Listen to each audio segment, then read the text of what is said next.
बहराइच दंगा मामले से जुड़ी इस वक्त की बड़ी खबर सामने आ रही है और बहराइच दंगा मामले में नया मोड़ सामने आ गया है। देखिए, बीजेपी विधायक ने पार्टी के नेताओं पर दंगा कराने की एफआईआर दर्ज कराई है और साथ ही ये भी कहा गया डीएम की मौजूदगी में मेरे बेटे की हत्या की कोशिश हुई है। विधायक सुरेश्वर सिंह की तरफ से कहा गया। बहराइच दंगा मामले पर यह बड़ी अपडेट इस वक्त सामने आ रही है। पूरे मामले पर नया मोड़ सामने आया है। बाजीमोन नगर अध्यक्ष अर्पित श्रीवास्तव समेत 8 पर एफआईआर दर्ज कराई गई है। दंगा, पथराव एवं जान से मारने जैसी गंभीर धाराओं में मुकदमा दर्ज किया गया। देखिए, मामले की जांच पड़ताल शुरू हुई है। नगर कोतवाली में मुकदमा दर्ज किया गया है। रामगोपाल की हत्या के बाद मौके पर गए हुए थे विधायक सुरेश्वर सिंह और सुरेश्वर सिंह का आरोप है कि उन पर पथराव हुआ, फायरिंग हुई थी।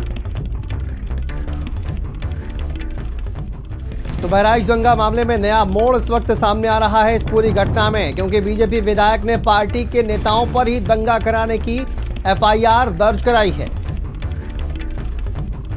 और देखिए, अनूप हमारे सहयोगी जुड़ गए इस पूरे मामले पर। अनूप, बताइए क्या कुछ जानकारी सामने आ रही है एक नया मोड़ बहराइच दंगा मामले पर? देखिए, बिल्कुल बहराइच के महसी महाराजगंज में जिस तरह से मूर्ति विसर्जन के दौरान बवाल किया गया, उसके बाद रामगोपाल मिश्रा की गोली मार के हत्या कर दी गई थी। उसके बाद शव को रख करके वहां पे जब प्रदर्शन हो रहा था, विधायक महसी जो है सुरेश्वर सिंह, इनका ये कहना है कि वो जब मौके पे पहुंचे थे, उसके बाद शव को जो है पोस्टमार्टम हाउस पहुंचाने की कोशिश की गई। खुद वहां पे डीएम सहित जो तमाम अधिकारी हैं वो भी मौके पे मौजूद थे, लेकिन इस दौरान जो है जो अर्पित श्रीवास्तव है, अनुज सिंह रैकवार है, शुभम मिश्रा है, कुशमेश चौधरी, मनीष चंद्र शुक्ला, इसके अलावा पुंडरीक पांडे जो कि अध्यापक भी है सराबस में, सुदासन सिंह राणा सहित कई जो है ज्ञात लोग हैं, ये लोग जो है मौके पे पहुंचे। इनके साथ बाकायदा जो है मारपीट शुरू कर दी गई। उस वक्त मौके पे खुद डीएम भी मौजूद थी। इनको बहुत समझाने की कोशिश की गई, लेकिन जो है वहां पर पथराव किया गया, फायरिंग करने का भी आरोप है और सीधे तौर पे ये भी इनका आरोप है कि इनके बेटे को भी जो है टारगेट किया गया था।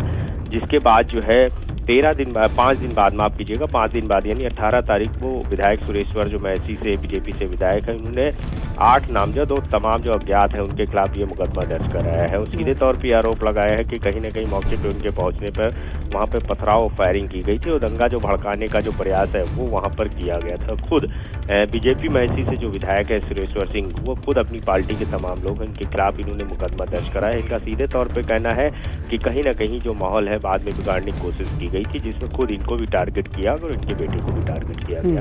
बहरहाल नगर कोतवाली में मुकदमा दर्ज कर लिया गया है। पुलिस जो आरोपी है उनकी तलाश कर रही है। बिल्कुल, लेकिन एक पूरे मामले पर देखिए, जिस तरह से अपनी ही पार्टी के नेताओं पर अब आरोप ये मामला दर्ज कराया गया है, तो ऐसे में जो विपक्ष लगातार आरोप लगा रहा था, क्या उन आरोपों को और ज्यादा हवा मिलने वाली है? इस पूरे मामले पर राजनीति अब आप होते हुए दिखाई दे रही है आपको?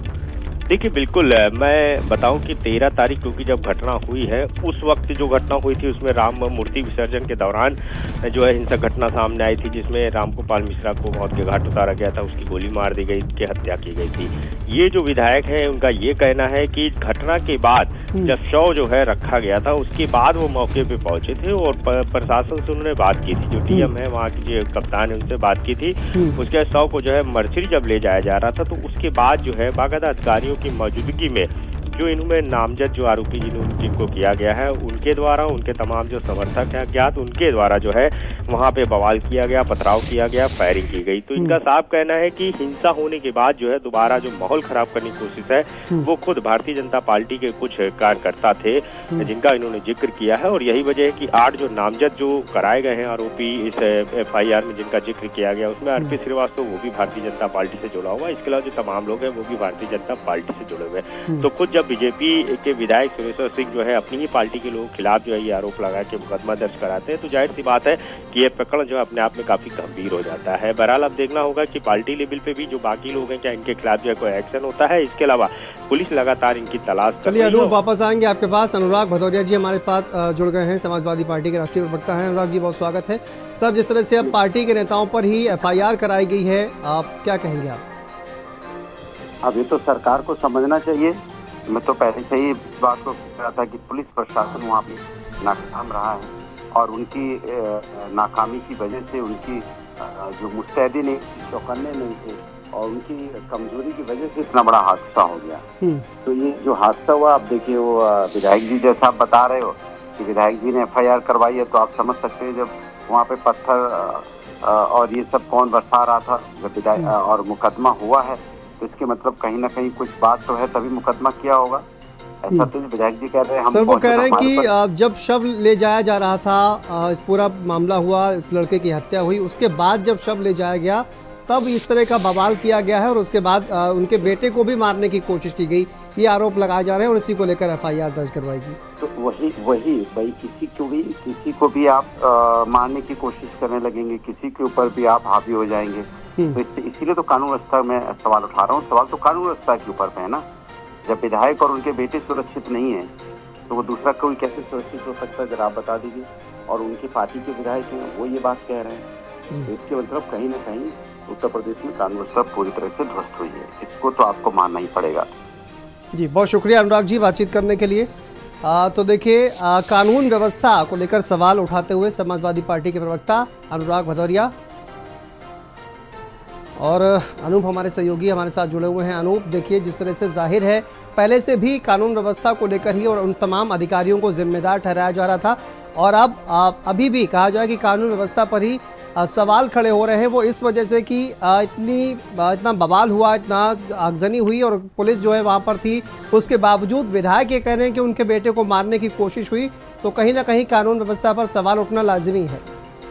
देखिए बिल्कुल है, जब सत्ता से जुड़ा हुआ खुद भारतीय जनता पार्टी का विधायक को जहां पे इतनी बड़ी हिंसक घटना हुई, उसके बाद 5 दिन बाद जो खुद एफआईआर दर्ज जो है विधायक की तरफ से कराई जाती है, उसमें सीधे तौर पे तमाम लोगों का जिक्र किया जाता है और ये कहा जाता है कि जिस तरह से हत्या की गई, उसके बाद शव जो है जब मेडिकल कॉलेज के बाहर रखा गया, वहाँ पे प्रदर्शन हो रहा था, उसके बाद मर्चरी जो है शव को पहुंचाने की कोशिश की जा रही थी, इस दौरान उनके साथ जो है बदतमीजी की गई। खुद पार्टी के ही कई लोग जो है इसमें शामिल रहे हैं, लिहाजा सभी खिलाफ जो है मुकदमा दर्ज कराया गया है और सीधे तौर पे आरोप है कहीं न कहीं दंगा भड़काने की कोशिश की गई है, उनको मारने की कोशिश की गई, उनके बेटे को टारगेट किया गया है, वहाँ पे पथराव करने की कोशिश की गई है। तो तमाम बड़े आरोप हैं, गंभीर आरोप है। यही वजह है कि मुकदमा दर्ज किया गया है, पुलिस जांच कर रही है। लेकिन जिस तरह से अभी सपा सुप्रीमो अखिलेश यादव ने भी सवाल खड़े किए कि आखिर बहराइच में जो दंगा हुआ, जो बवाल हुआ, उसकी असल वजह क्या है।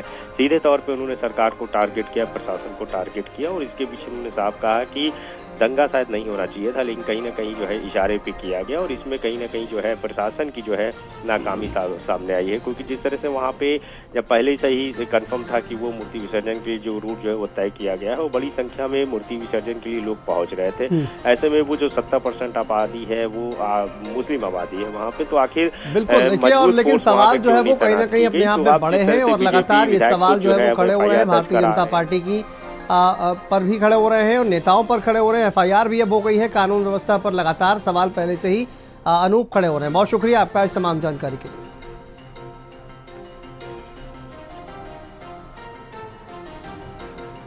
चलिए आगे बढ़ते हैं। बहराइच हिंसा से